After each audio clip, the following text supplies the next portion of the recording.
Bien, hoy día la clase de hoy es la primera clase del curso de psicofisiología y versa sobre las bases conceptuales del curso, ¿ya? Básicamente vamos a conversar acerca de un poco de los paradigmas que existen acerca de la psicofisiología. Parto por decirles que la psicofisiología, por su nombre, digamos, se hace cargo de un tema fundamental, que es el problema de cómo se relaciona lo psíquico o lo psicológico con el cuerpo.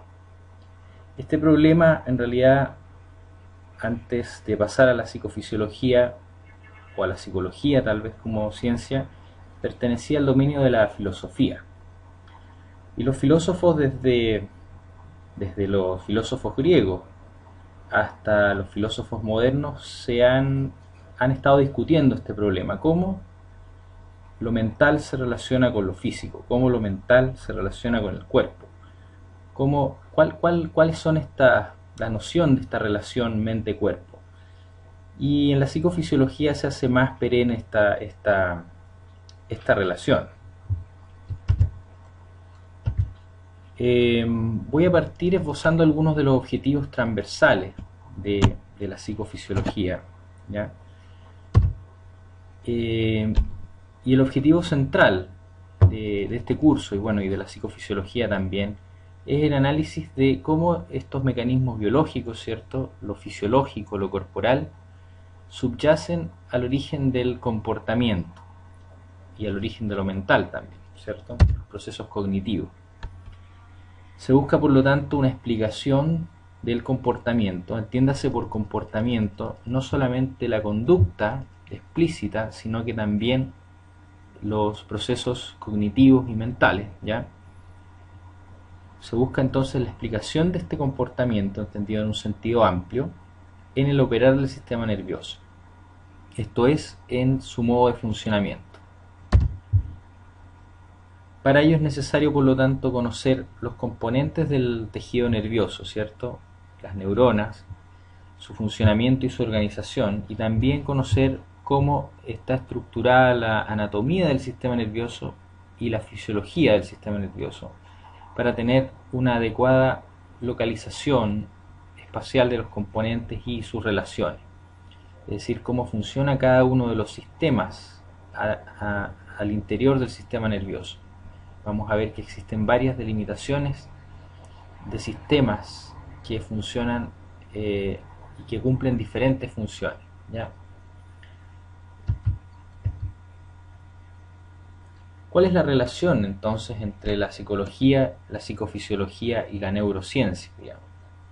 Vamos a entender que el hecho de conocer el operar del sistema nervioso no contribuye directamente en el quehacer del psicólogo, ¿ya? Pero resulta indispensable para comprender el comportamiento humano que constituye la base de dicho quehacer. O sea, nosotros trabajamos como psicólogos en un ámbito más bien relacional. No obstante, ese ámbito relacional también tiene que ver con el funcionamiento, con el operar de los organismos, ¿ya? Con el operar del organismo, de los sujetos, digamos, en términos de su cuerpo.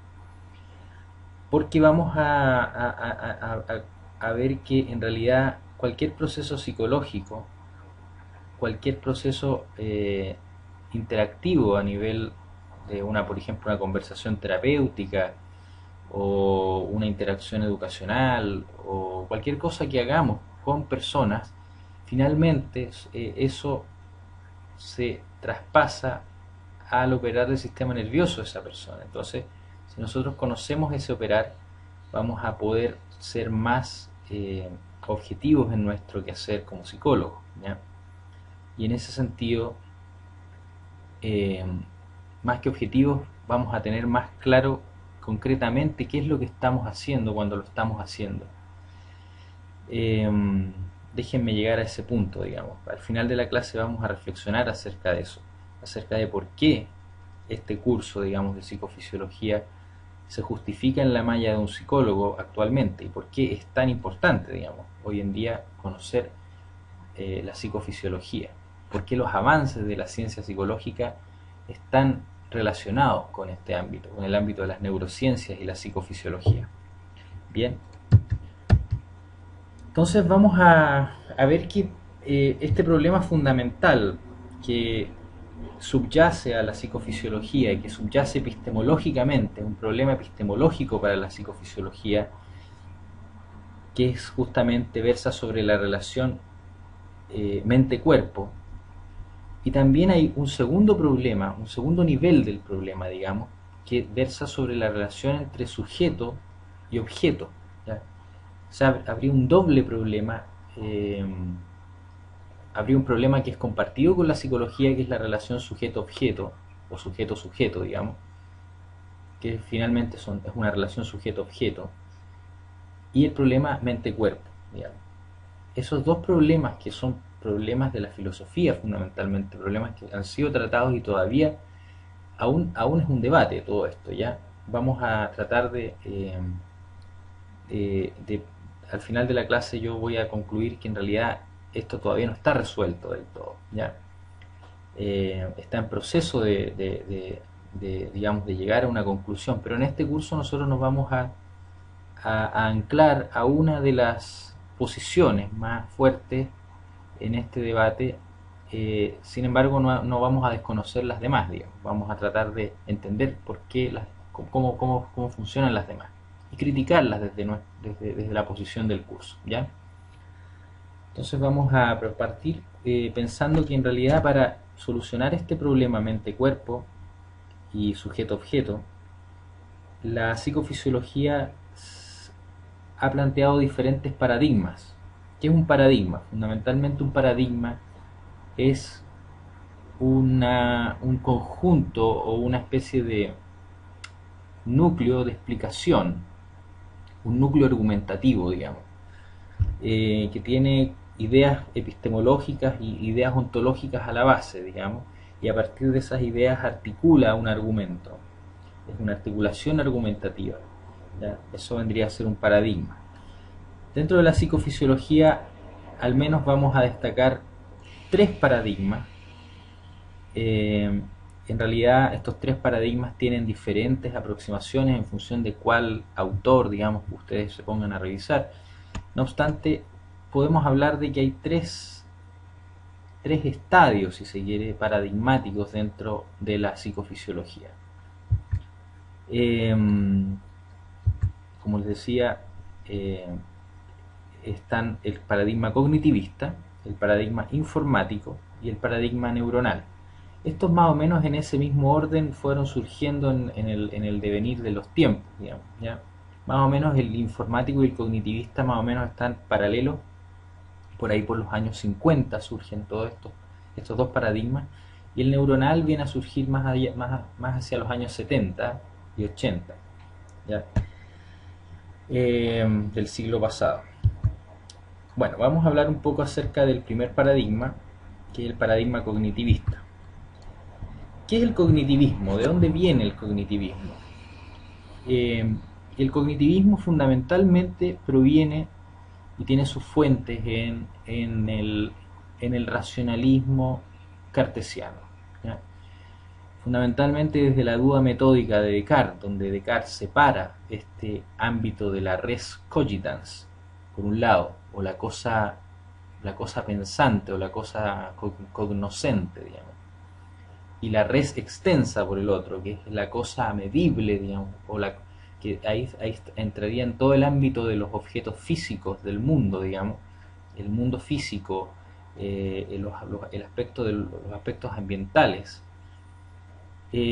Descartes plantea que finalmente lo único certero del conocimiento, por decirlo de alguna manera, es lo que es capaz de dominar esta res cogitans, es decir, el dominio de la res cogitans, el dominio de la conciencia, si se quiere. Finalmente, cualquier cosa cognoscible tiene que pasar a ser conciencia, ¿ya? Entonces, en este ámbito, en este dominio de lo cartesiano, el medio ambiente, digamos, que es dudoso para él, que es algo que no es, que los sentidos nos engañan, ¿no es cierto?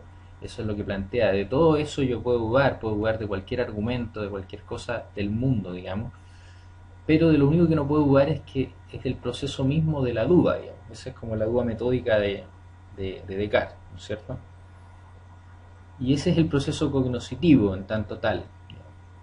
Entonces yo no puedo dudar de que estoy dudando, por lo tanto no puedo dudar de mí mismo, ni puedo dudar del hecho de que el proceso de la duda, y que es un proceso del pensamiento, un proceso del razonamiento, eh, es lo único que es la primera certeza. Y desde esa primera certeza, Descartes arma todo un edificio argumentativo para, para plantear que en realidad el mundo es cognoscible desde la razón, desde la lógica. Por lo tanto, la res extensa, que extensa, la palabra extensa significa medible o medición, y tiene que ver con la capacidad de medir matemáticamente el mundo, es decir, medirlo lógicamente. Entonces también es una propiedad de la razón, finalmente. ¿Qué es esta razón? ¿Qué es esta mente para Descartes? Es una estructura que está fuera del cuerpo. Ya, partamos por ahí. Es un abstracto. Pero se relaciona con el cuerpo de alguna manera. Descartes planteaba que esa relación estaba establecida en la glándula pineal. Nuevamente hay un argumento ahí de relación entre un dominio mental y un dominio físico. ¿Y qué es lo que nos genera esto? Nos genera justamente el problema del dualismo cartesiano. Un dualismo significa asumir que hay dos substancias. Hay una substancia que sería lo mental, propiamente, y habría otra substancia que sería lo físico. Estas dos sustancias se relacionan de alguna manera para Descartes en la glándula pineal, pero esto nos deja un problema. Bueno, pero siguiendo ese argumento, los psicofisiólogos de por ahí por los años 50 empiezan a generar un argumento mentalista del funcionamiento cerebral. Y esto sirvió mucho porque en realidad nos permitió hablar de los procesos cognitivos, ¿ya?, desde una perspectiva lógica, cosa que estaba muy mal vista en los primeros años, en la primera mitad del siglo XIX, que ustedes saben que hay un dominio fundamentalmente del conductismo. El conductismo niega cualquier argumento mental, cualquier argumento cognitivo, digamos. Lo cognitivo para ellos no importa, importa la conducta, lo que el animal hace nomás, y en realidad lo que le pasa mentalmente es una caja negra, ¿no es cierto? Watson y Skinner, ustedes lo deben conocer de otros cursos, me imagino. Pero esto nos permitió hablar de lo mental, ¿ya? Y aquí surgieron varios argumentos, por ejemplo el argumento de Gall, que es más o menos parecido a lo que ustedes pueden ver aquí, donde en ciertas áreas del cerebro, ¿cierto?, se disponen ciertas como funciones complejas, digamos, el sentir, el hablar, ¿no es cierto?, la identidad, la resolución de problemas, el entendimiento, el escuchar, el ver, el jugar o el hacer, digamos, en el cerebelo. Y entonces Gall, que fue él fue el padre de la nefrología, que básicamente es eso, justamente ver que hay ciertas estructuras cerebrales que se agrandan o en función del tamaño del cráneo, digamos. Él medía cuáles eran las funciones que estaban más o menos desarrolladas. Entonces finalmente el cognitivismo resuelve el problema de una manera muy superficial, es decir, a partir de pensar que en el cerebro hay ciertas representaciones mentales de los objetos del mundo, ¿ya? Pero el mundo existe, el cerebro existe, ¿cierto? Y el cerebro lo que hace es representar el mundo de alguna manera a través de lo mental, pero lo mental no está en el cerebro, más encima, pensémoslo así, ¿ya? Entonces vamos a ver que no explica el operar del sistema nervioso, sino que más bien explica las funciones cognitivas. Y ahí ustedes van a ver modelos cognitivistas así de los años 60 más o menos, de la psicología cognitiva, donde van a ver puras relaciones entre funciones. Por ejemplo, el filtro atencional 1 se relaciona con el filtro atencional 2 y el filtro atencional 2 finalmente almacena o tiene que ver con la memoria de trabajo y así. En el fondo hace referencias a relaciones entre las funciones, pero no a través de las estructuras del cerebro. No se hace cargo de explicar cómo funciona el cerebro, sino que más bien hace conjeturas a nivel de cómo se relacionan diferentes funciones cognitivas. Y eso hoy día en la actualidad, digamos, se reivindica en la neurociencia cognitiva, que es como digamos, el actual cognitivismo de nuestra era, digamos. Y aún estamos peleando con esa conceptualización, que es muy abstracta por lo demás, y que desde nuestro parecer, desde el parecer que vamos a ver en este curso, no aporta mayormente, aporta más misterio que realidad, digamos. Vamos a ver un poco cómo es eso. Entonces, básicamente, como les decía, desde Descartes, ¿cierto? Es la conciencia entendida como un darse cuenta, refiriéndose a estos fenómenos como procesos psicológicos o fenómenos subjetivos.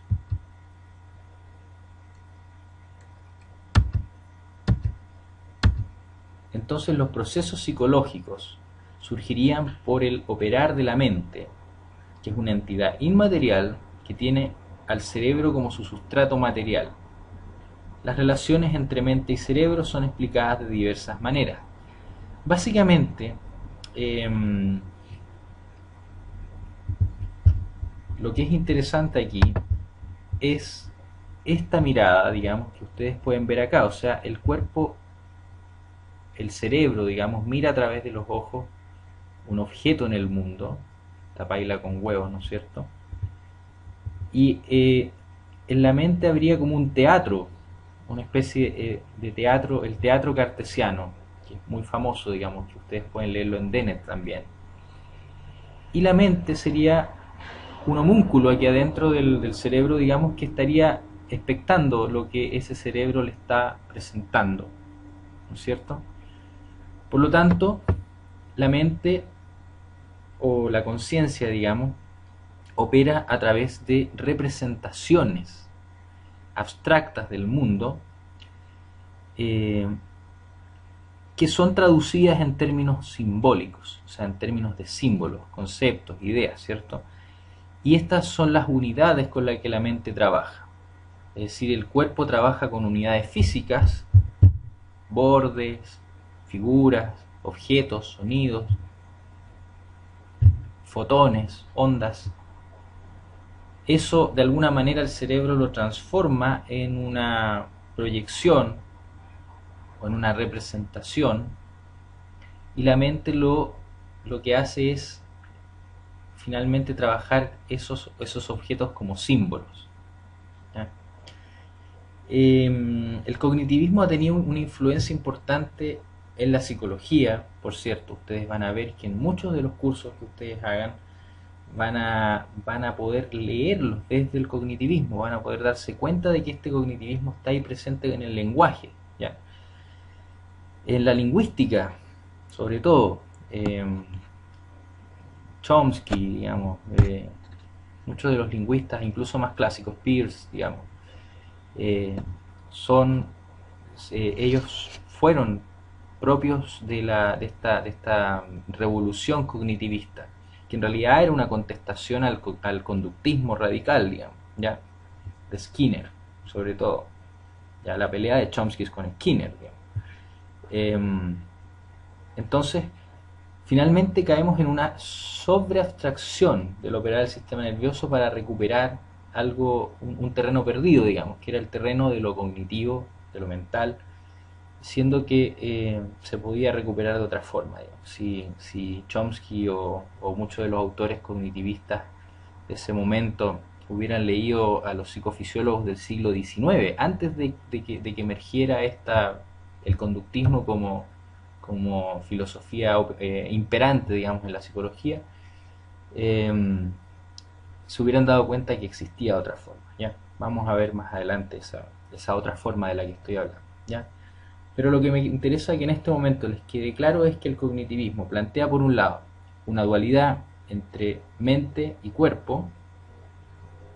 Esta dualidad queda resuelta de diversas formas, dependiendo del autor.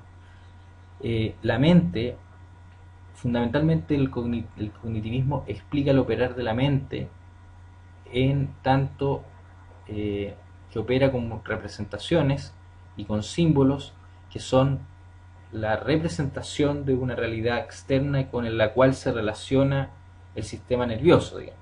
El sistema nervioso se relaciona con el medio, pero la mente se relaciona con los símbolos. ¿Ok?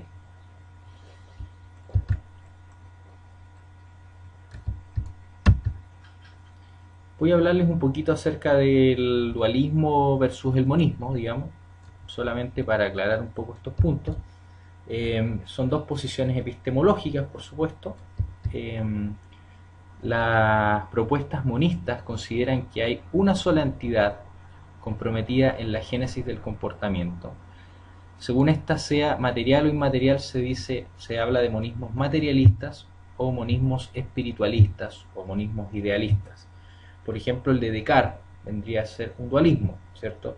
Pero existen ideas, planteamientos ideológicos radicales, como podríamos ver tal vez en Platón, ¿no es cierto?, que va a plantear que en realidad lo único que existe es lo ideal, o sea, el mundo de las ideas, que el cuerpo en realidad es pura abstracción, es pura apariencia, digamos, y finalmente lo único que existe es lo mental, ¿ya? En el platonismo más radical, digamos, ¿ya? Y por otro lado, monismos materialistas, donde por ejemplo todo el positivismo de Auguste Comte, digamos, el positivismo más concreto, digamos, que va a plantear que en realidad las ideas, lo fáctico es lo importante, lo objetivo, la materia es lo importante, no hay, lo mental es como una especie de un mito de la máquina nomás que no importa mucho. Vamos a ver que en las neurociencias en general, como ámbito más abierto, en la psicofisiología como dominio particular, eh, estas posiciones se manifiestan así bien abiertamente. Hay algunos, por ejemplo, como podríamos decir Francis Crick, que entre otras cosas uno de sus principales aportes, el que le valió el premio Nobel, digamos, fue el descubrimiento de la estructura del ADN.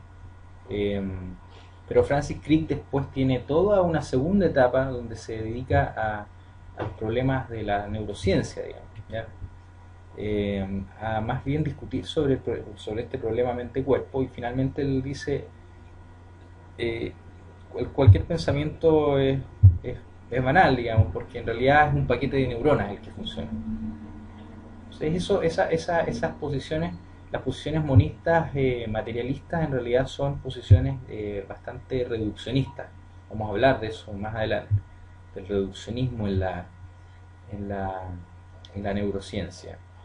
El dualismo vendría a estar representado por el cognitivismo en la psicofisiología.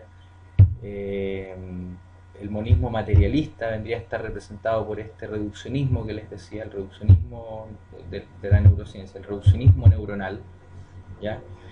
Y por otra parte, el monismo espiritualista hoy por hoy estaría representado por la fenomenología, ¿ya? Por algunas posiciones más radicales de la fenomenología, ¿ya? Vamos a revisar eso en estas clases, ¿ya? Entonces, o sea, por otro lado, las posiciones dualistas consideran que hay dos entidades, ¿ya?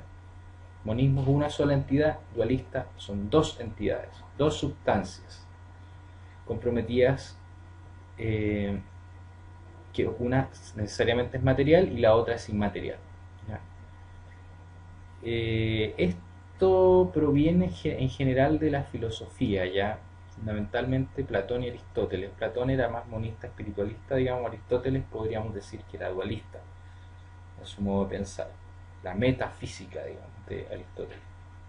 Está la física y la metafísica, lo que está más allá de lo físico. Eso ya es un argumento dualista, ¿ya?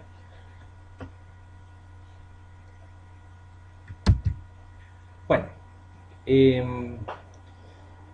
a partir de los años 40 más o menos comienza a surgir otro paradigma, que es el paradigma informático. Las fuentes de este paradigma informático tienen sus antecedentes en el trabajo fundacional, de McCullon y Pitts en el año 43. Y este trabajo se titula A Logical Calculus of the Ideas Immanent in Nervous Activity, ¿ya? Un cálculo lógico de las ideas inmanentes en la actividad nerviosa. ¿Qué quiere decir esto? Básicamente lo que McCullon y Pitts quisieron hacer fue traer a la palestra por primera vez en todo ese periodo conductista, fundamentalmente un argumento lógico para entender lo mental, ¿ya? Para entender la actividad mental, ¿ya? ¿Y qué plantearon ellos? Básicamente plantearon un sistema de redes neuronales, como el mono que ustedes pueden ver aquí, aparece en ese paper, digamos. Varios teoremas, digamos, de cómo funcionarían estas redes neuronales, y plantearon que las neuronas funcionaban de manera lógica, es decir, que había una lógica del funcionamiento. Básicamente esa lógica era una lógica binaria, es decir, o estaba encendida o estaba apagada, o encendía a la otra o apagaba a la siguiente. Entonces teníamos un sistema, de aquí surgen los sistemas binarios, digamos, sistemas binarios de funcionamiento, del cual surgen todas las ideas detrás de la informática, ¿ya? Todas las ideas por las cuales hoy día podemos tener computadores, y esta clase puede estar siendo grabada desde un computador, digamos, ¿ya? Y puede estar siendo vista a través de otro computador. Básicamente en ese nivel situaron la actividad mental como un procesamiento en esta red, digamos, de la información. Es decir, esta red de alguna manera procesaba, había un input, ¿cierto? Un estímulo que le llegaba a esta red, la red procesaba generaba un sistema de procesamiento interno, ¿ya? Una lógica interna, y posteriormente respondía de alguna manera, o sea, generaba un comportamiento, un output. ¿Okay? Evidentemente, este trabajo inspiró a muchos otros trabajos, entre ellos a von Neumann, que fue uno de los creadores del primer computador, ¿ya? Pero también inspiró un trabajo bien importante que quiero destacar en esta clase, que es el de Alan Turing, en los años 50, ¿ya? Alan Turing publica este paper que se llama Mind a Quarterly Review, esa es la revista, ¿cierto?, of Psychological and Philosophy, y el paper se llama Computing Machinery and Intelligence, o sea, como una máquina computadora, una máquina computadora de datos puede relacionarse con la inteligencia. Él hablaba de la inteligencia, pero en realidad estaba haciendo referencia justamente al problema del entendimiento, es decir, de cómo uno podía saber que una máquina era consciente o simplemente estaba procesando, era un procesador de datos nada más, ¿ya? Básicamente él hizo una máquina tipo como esta que aparece acá, que es una cinta de números, o sea, con unos hoyitos, digamos, con ceros y unos, digamos, con un código, básicamente, con un código binario. Y esta máquina en realidad representa lo que en el periodo de la guerra, de la Segunda Guerra Mundial, eh, hacían unas personas que eran que eran las, las que tipeaban, digamos, la información. Eran como, que en general eran mujeres que enviaban, digamos, eh, les llegaba un código, digamos, y o sea, les llegaba una información, por ejemplo, hay tropas enemigas en el sector 4. Ellos traducían eso en un código, enviaban ese código a un receptor, ¿cierto? Que podía ser la comandancia general, y la comandancia general traducía ese código, ¿ya? Entonces eran codificadoras de datos. Entonces aquí surge el siguiente dilema, digamos. O sea, esa persona no está participando del mensaje, sino solamente lo está codificando. Es una computadora en el fondo, una computadora humana. Pero esa persona perfectamente podría no tener conciencia, o sea, podríamos poner un animalito bien entrenado a hacer lo mismo y probablemente lo haría de la misma forma. También podríamos poner una máquina que hiciera lo mismo, ¿ya? Y ahí surge esta máquina, que es la máquina de Turing, que fundamentalmente es el computador que hoy día tenemos, ¿ya? Los computadores que hoy día tenemos se basan en las ideas de von Neumann y Turing, fundamentalmente, ¿ya?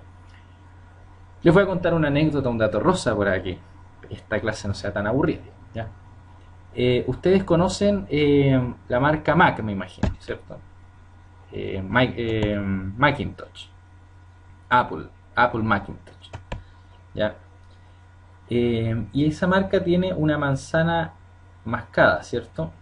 Bueno, resulta que Alan Turing en esos años él era gay, ¿ya? Pero en esos años ser gay era muy complejo, digamos, era una vida muy difícil. Entonces, Alan Turing muere de una manera bien poco, digamos, bien desafortunada para el aporte que él fue para la ciencia, digamos.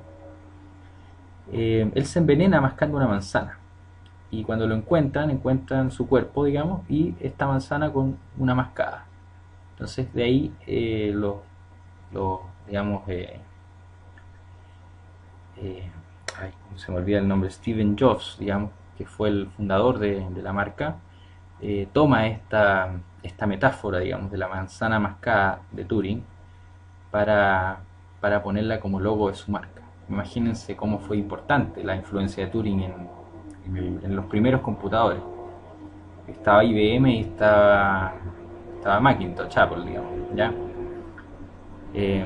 Fundamentalmente Apple fue el que más desarrolló, o sea, Jobs fue el que más desarrolló, digamos, la tecnología de los computadores en su tiempo.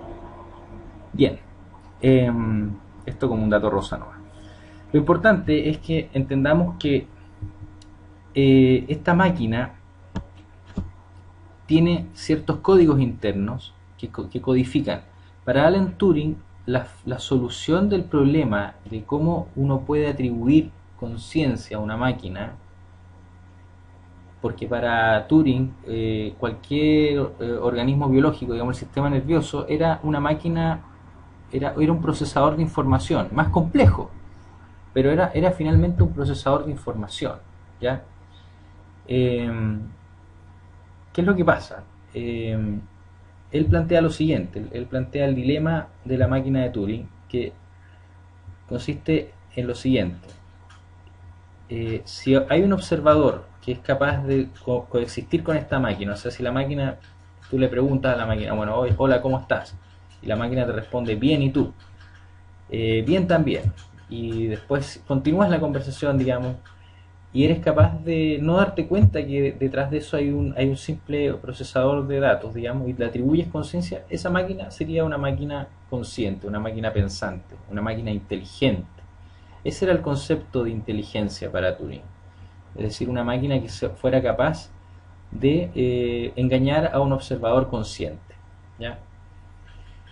Entonces resuelve el problema de esa manera. Básicamente lo único que necesitamos para tener fenómenos cognitivos, fenómenos humanos, digamos, es complejizar las máquinas, digamos, el procesador, la máquina básica de Turing, que es este procesador de datos, digamos. Mientras más complejo sea, más se va a parecer un sistema nervioso y por lo tanto más se va a acercar a las funciones cognitivas. Eso funda un proyecto de investigación de inteligencia artificial que ha durado hasta el día de hoy, digamos, y son más o menos 50, 60 años de investigación, que por ahí por los años 90 empezó a echar agua, ¿ya? 80, 90 empezó a echar agua. Fundamentalmente porque habíamos avanzado en la complejización de estas máquinas, o sea, ya tenemos supercomputadores, y todavía no hemos llegado, ningún computador es capaz de hacer lo que hace un cerebro, ¿ya? Ningún computador es capaz de hacer lo que hace un organismo vivo. Vamos a entender después por qué, ¿ya? No se preocupen, espérenme, denme tiempo para poder caer en el argumento final de la clase. Bien, entonces básicamente el paradigma informático lo que plantea es que explica el operar el sistema nervioso entendiéndolo como un procesador de información, es decir, como un procesador de algoritmos, un sistema de códigos que procesa información y el comportamiento es el resultado de dicho proceso. Y es interesante aquí ver qué es lo que se entiende por información, ¿ya? Es bien diverso lo que se entiende por información, pero básicamente, nuevamente, tanto el paradigma informático como el cognitivista que veíamos anteriormente, comparten algo en común, ¿ya? ¿Qué es lo en común que comparten? Que es el concepto de representación. Básicamente la información es la capacidad de representar lo que el input, digamos, lo que entra del ambiente, lo que entra de afuera al sistema, de alguna manera. Ahora ya no es un símbolo que es trabajado desde lo mental, sino que es un proceso algorítmico, digamos.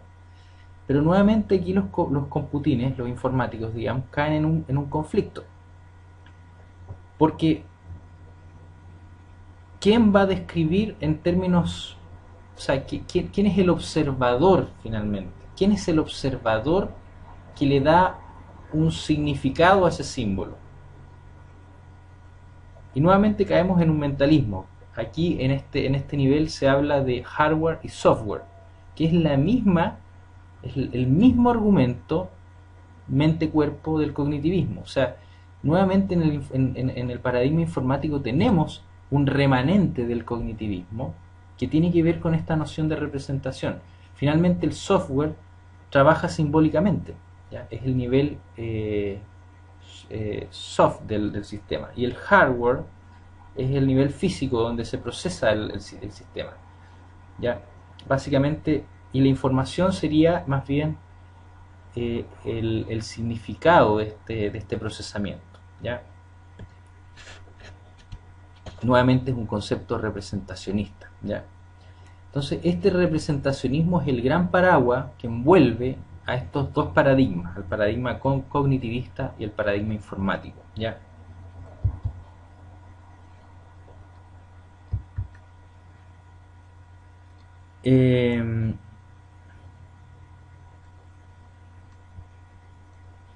La información podría ser definida como aquellas interacciones significativas del sistema nervioso o físico, digamos, y que es procesada por el sistema, en este caso nervioso, pero que proviene originalmente del ambiente. Nuevamente, la información está en el ambiente, ¿ya? O sea, un objeto tiene ciertas propiedades que informan al sistema informan, es decir, le dan forma al sistema, ¿ya? Hacen una cierta operación en el sistema, pero finalmente es el ambiente el que determina. Nuevamente estamos en la misma, en el mismo dilema anterior, ¿ya? Entonces, la información es captada, ¿cierto? Es codificada, transmitida, procesada, interpretada, ahí está el software, ¿cierto? Y puede ser almacenada o recuperada. Las neuronas actúan intercambiando señales en este paradigma, ¿cierto? O sea, hay las neuronas son parte del sistema binario, es decir, señalan un on-off, digamos, o unos, ceros y unos, en el caso de un sistema computacional. Bueno, y algunos de los logros fundamentales que ya hemos hablado de ellos, digamos, bueno, fundamentalmente la ciencia informática, la inteligencia artificial, ¿ya? El desarrollo de robots, digamos, y todo el tema. Los robots no son solamente como este que ven aquí, digamos, robots también, se habla de robots cuando se habla de reconocedores de patrones, digamos, los robots que reconocen las tarjetas electrónicas, digamos, todo el sistema bancario está basado en robots, digamos. Los sistemas expertos, que son sistemas que son, por ejemplo, ayudan mucho en la aeronáutica, digamos. Ustedes saben que hoy día los aviones se manejan solos prácticamente en la mayoría de los aeropuertos connotados internacionales. El piloto solamente está ahí por si acaso pasa algo. Pero el avión es increíble, tiene un sistema experto que lo despega, lo aterriza, el aeropuerto le da todas las indicaciones al avión, digamos, el avión procesa esa información en su software, en su computador, digamos, y el avión aterriza solo. El piloto está ahí solamente si algo ocurre por falla de este sistema, pero en general todos los aviones vuelan y aterrizan solos, son autómatas, para que cuando vuelen en avión tengan en cuenta esto, ¿ya? Que el avión podría perfectamente volar sin un piloto, ¿ya?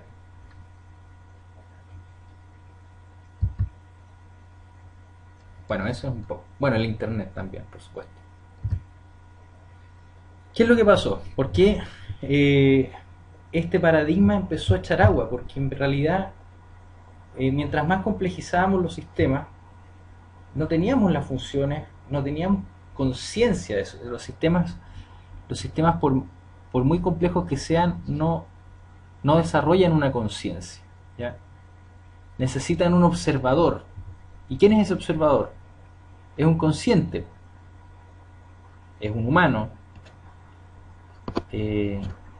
Y eso fue lo que Maturana y Varela, dos autores chilenos, se dieron cuenta y plantearon una segunda revolución, que fue en realidad volver a las raíces de la psicofisiología del siglo XIX, ¿ya? Si ustedes leen autores más antiguos, se van antes del conductismo, antes de todo esto. Todo esto ocurre más o menos en el siglo XX, desde mediados del siglo XX hasta final del siglo XX. Y hoy día en el actual todavía son problemas, ¿ya? Todavía están estas tres posiciones en debate.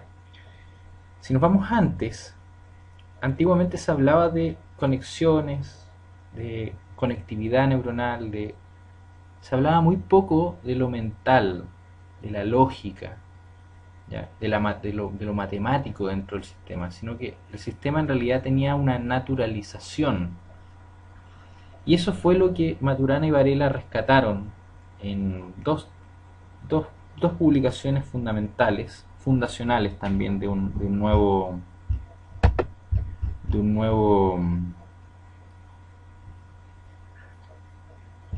paradigma, digamos, que una es Autopoiesis and Cognition, que este es un libro, The Realization of the Living, y la otra es una discusión, que esta es la más fundacional realmente, que dice Mechanisms and Biological Explanation, que de ahí surge este libro más, donde se desplayan más estos problemas, digamos. Y básicamente la explicación de Maturana y Varela es la siguiente, y es una crítica al al gran paraguas, digamos, que envolvía a los dos paradigmas anteriores, que es esta noción de que el sistema representa algo que está fuera, ¿ya? Que representa, por ejemplo, que si yo tengo un objeto, una taza, un lápiz, o cualquier objeto que tengo fuera, mi sistema lo está representando. Esa noción es la que quiebra Maturana y Varela, ¿ya? Y van a proponer lo siguiente, van a proponer que en realidad lo que existe vendría a ser un acoplamiento estructural entre el sistema y su mundo. Y en este acoplamiento estructural surge en el sistema cambios estructurales que determinan ciertos procesos, y en ese devenir de cambios estructurales, que devienen históricamente además, porque son procesos evolutivos, se naturaliza el problema del comportamiento, de lo cognitivo, en esta estructura, es decir, en la relación, en la interacción entre las neuronas, ¿ya? Básicamente es un acoplamiento histórico, ¿ya? Si ustedes se ponen a observar cómo en realidad los paradigmas que vimos anteriormente asumen a un organismo ya adulto, es decir, o a un sistema rígido o fijo, pero en realidad los sistemas biológicos son sistemas que tienen una evolución, un devenir ontogenético. Cuando hablamos de lo ontogenético hablamos del desarrollo desde que un organismo nace hasta que muere. ¿Qué significa eso? Significa que en realidad es una historia de acoplamientos estructurales entre un sistema flexible, complejo, que permite cambios estructurales y funcionales en su interior, y este mundo, ¿ya? Es decir, el lápiz no es una representación, no es un símbolo en mi interior, sino que tiene que ver con qué es lo que yo hago con ese lápiz, con qué es lo que yo hago con ese objeto, ¿ya? Y todos los objetos tienen que ver con eso. Les voy a poner dos ejemplos para ejemplificar esto un poco mejor. El primer ejemplo es un bebé, ¿ya? Si ustedes se ponen a pensar, los que tienen hijos, no sé, alguno de ustedes tendrá hijos, ¿cómo son las guaguas cuando nacen? En general no se mueven mucho, ¿ya? Lloran cuando tienen hambre, ¿cierto? Y de a poco empiezan como a fijar la mirada, ya empiezan a mirar la cara, sobre todo la cara de la mamá o la cara de la persona que los cuida, ¿ya? Eso tiene que ver con un acoplamiento estructural, básicamente. O sea, antes el mundo para la guagua es una mancha, ¿ya? Su cuerpo es indeterminado. Fíjense lo que estoy diciendo, o sea, la guagua no sabe dónde termina su cuerpo, no sabe dónde empieza el cuerpo de la mamá.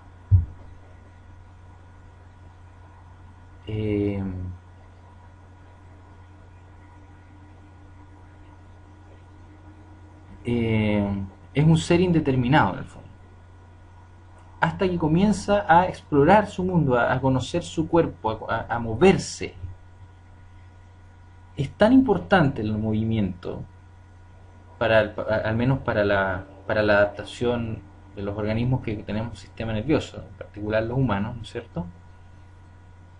Es tan importante el moverse, porque en el moverse surge el mundo como una relación en el moverse.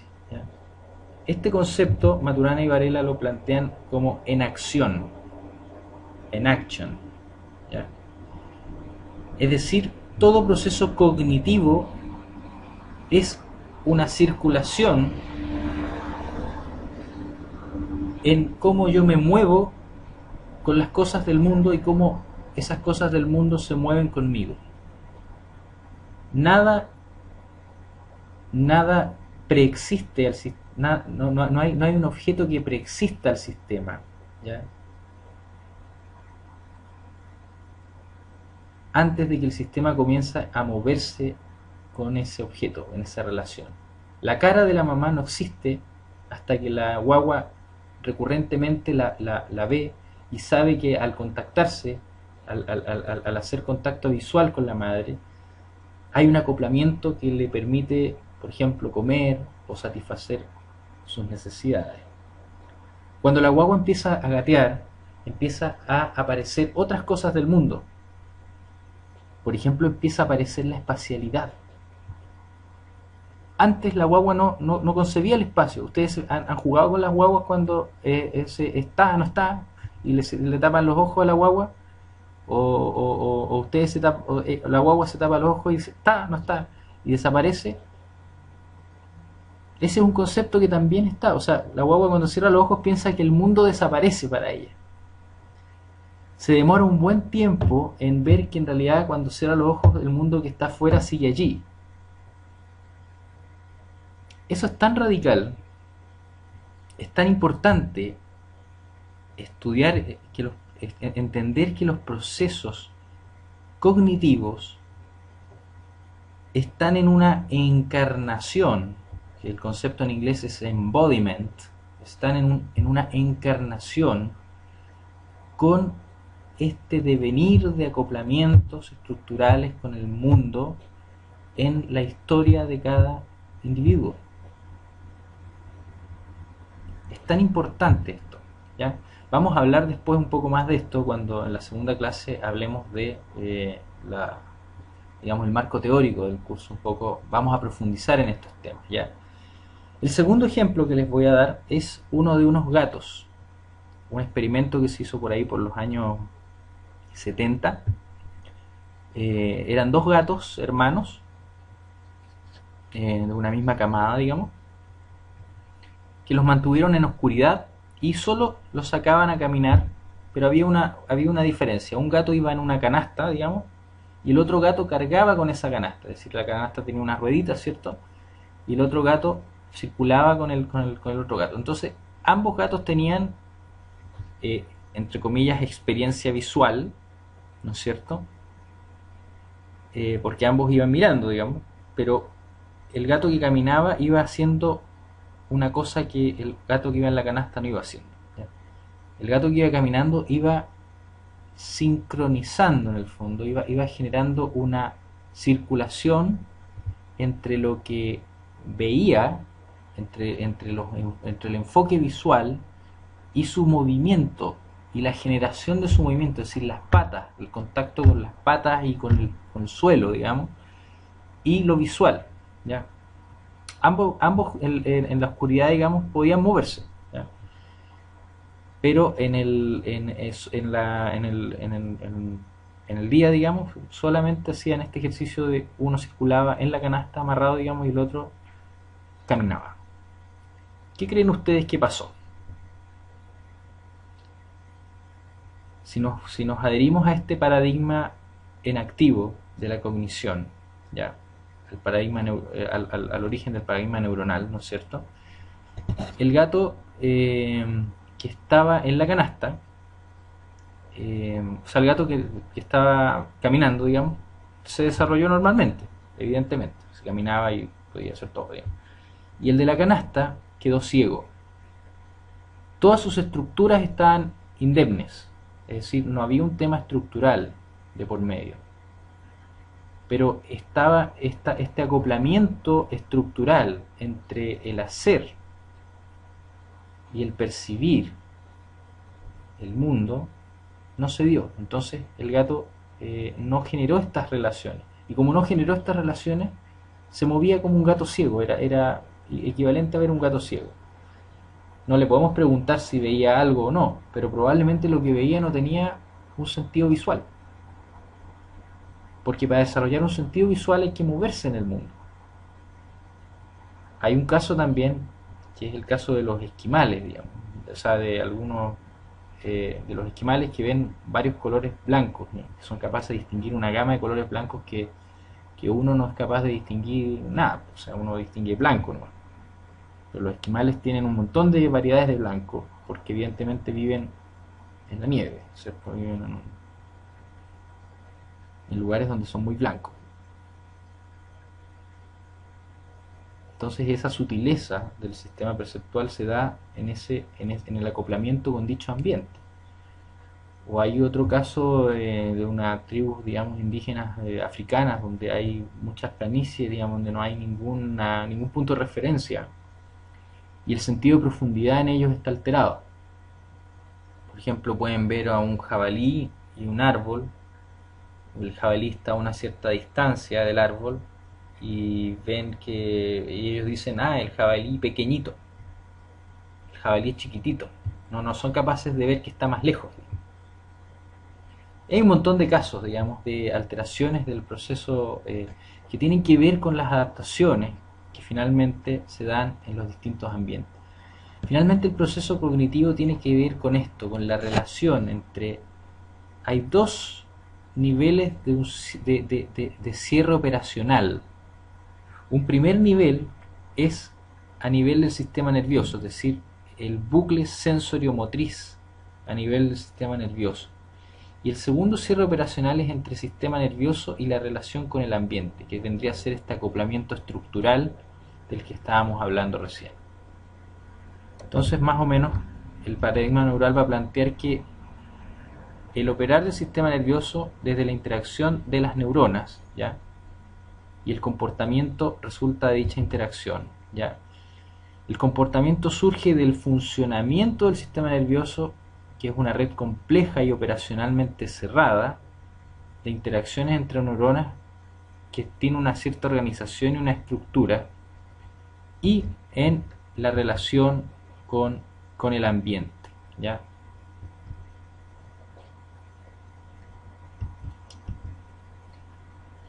Vamos a plantear la tesis fundamental de la psicofisiología, que básicamente las conductas o el comportamiento resulta de la interacción entre neuronas y en relación al ambiente, ¿cierto?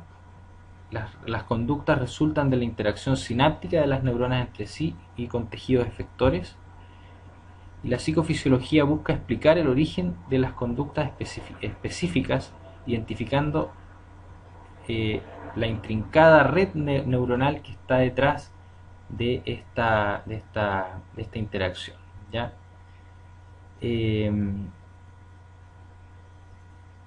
Al haber un cierre operacional entre las neuronas, finalmente lo que hace el sistema nervioso es que distingue entre sus propios procesos internos en la relación con el mundo, ¿ya? No distingue el mundo, sino que distingue entre sus propios procesos internos en la relación con el mundo, ¿ya? No sé si eso les queda claro, espero que sí, si no lo discutimos en la sesión presencial.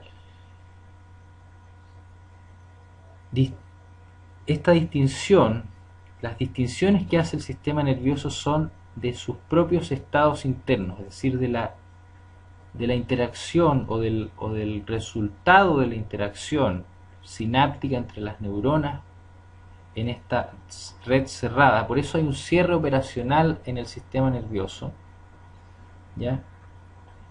Pero a la vez está relacionada con relaciones recurrentes con el mundo que permiten que esta red cerrada de procesos, esta red cerrada operacionalmente, no interaccionalmente, porque evidentemente interacciona con el medio, ¿ya?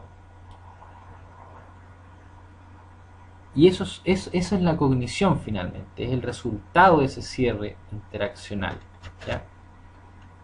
Ese cierre operacional entre las neuronas en la interacción con el mundo. Bien. Finalmente, para terminar esta clase, vamos a conversar un poco acerca de el rol del psicólogo, el rol del neurobiólogo y el rol del psicofisiólogo. ¿Ya? El psicólogo es un especialista en el comportamiento, ¿ya? No solo el comportamiento humano, pues también hay psicólogos que trabajan con animales, pero en estricto rigor la mayor parte de nosotros nos dedicamos a lo humano. Interviene en la modificación de la conducta, es decir, a un nivel relacional, ¿ya? Opera en el dominio relacional del sistema nervioso del organismo, es decir, en su ámbito de interacciones extrínsecas, con ello hace parte del ambiente del sistema nervioso. O sea, como psicólogos nosotros entramos en este ámbito de lo enactivo, ¿ya? Y créanme que esto les va a servir mucho cuando ustedes después analicen su praxis, digamos. El neurobiólogo, en cambio, está dedicado a la descripción, explicación y comprensión del operar del sistema nervioso en tanto tejido nervioso, es decir, en tanto neuronas, relaciones entre neuronas, tejidos, sistemas, en ese nivel, ¿ya? Los neurobiólogos operan en el dominio o ámbito del sistema nervioso, ¿ya? Dominio intrínseco, ¿ya? Los dominios de acción del neurobiólogo y el psicólogo no se intersectan, ¿ya? O sea, el psicólogo opera en un dominio, que es el dominio relacional, el neurobiólogo opera en otro dominio, que es el dominio del sistema nervioso, es decir, intrínseco, ¿ya? Y por lo tanto no se intersectan. El psicofisiólogo, en términos más amplios, el psicobiólogo, ¿cierto?, explica el comportamiento desde el operar del sistema nervioso. Establece relaciones entre la biología del sistema nervioso, tanto estructura como función, y conductas definidas, dominio relacional. Y aquí pongo como ejemplo a mi profesor, el doctor Jorge Fernández, que fue quien fuera mi primer profesor iniciático en las neurociencias, digamos. Y aquí ustedes pueden ver un psicofisiólogo, digamos, interactuando con una persona y midiendo el funcionar de su cuerpo, en este caso, en términos de lo que está pensando, lo que está haciendo, digamos. Esa es un poco la labor del psicofisiólogo, ¿ya? Bueno, muchas gracias.